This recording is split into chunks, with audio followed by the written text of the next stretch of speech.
అందరికీ నమస్కారం అండి. నేను మీ doctor S Ushakar EDU YouTube channel నుంచి మరొక చిన్న అంశంతో మీ ముందుకి నేను ఇవాళ వచ్చాను. అయితే ఏంటంటే ఇవాళ నేను చెప్పబోయే అంశం చివరి వరకు స్కిప్ చేయకుండా చూడండి. మరుపు.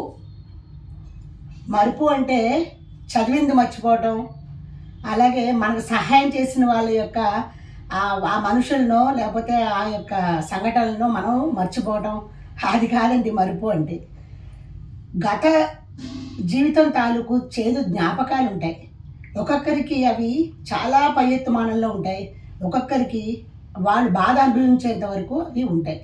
అటువంటి విషయాలు మనం మర్చిపోయి మనకు భవిష్యత్తు ఉంటుంది. ఆ భవిష్యత్తు మీద ఆశ లేని మనిషి అసలు మనిషే కాదని నా అభిప్రాయం. ఎందుకంటే భవిష్యత్తు అనేది ఒక ఆశ.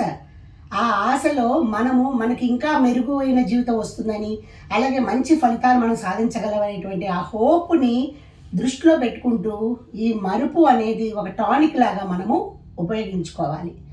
అలాగే విద్యార్థుల్లో కూడా ఇప్పుడు ఇవాళ ఈ ఎగ్జామ్ రాయలేరు, వాళ్ళు నెక్స్ట్ ఎగ్జామ్ బాగా రాయాలని దాని గురించి ఆలోచించకుండా నెక్స్ట్ ఎగ్జామ్ ఎలా రాయాలి, ఈ సబ్జెక్ట్ సంబంధించో లేక ఇంకొక విషయం అయినా కూడా ఇంకొక సబ్జెక్ట్ అయినా కూడా వాళ్ళు ఈ బాధని మర్చిపోయి రాయలేదు అనేటువంటి సైకలాజికల్ ఫీలింగ్స్ మర్చిపోయి నెక్స్ట్ దానికి బాగా ప్రిపేర్ అవ్వాలి.